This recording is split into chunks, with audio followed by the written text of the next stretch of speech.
Amid a congestion crisis in the Greater Toronto Area comes a new concept from Premier Doug Ford, a tunnel underneath the Highway 401 to relieve the traffic directly above it. From Brampton and Mississauga all the way out to Scarborough and Markham. That's a feasibility study. We'll study, take a look at it.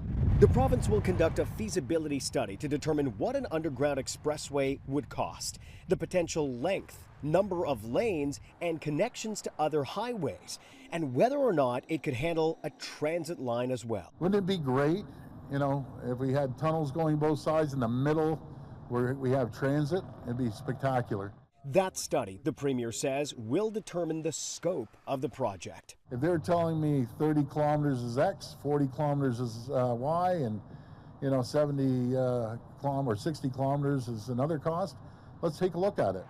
The government says their internal projections point to total gridlock on existing highways in the next decade.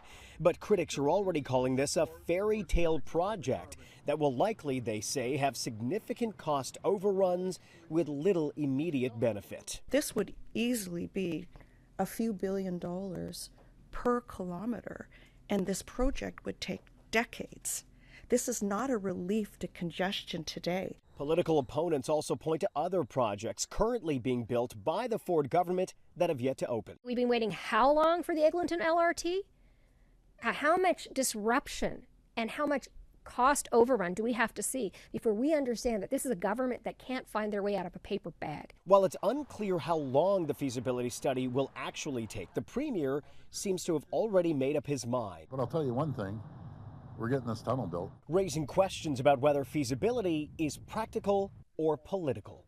Colin D'Mello, Global News, Toronto.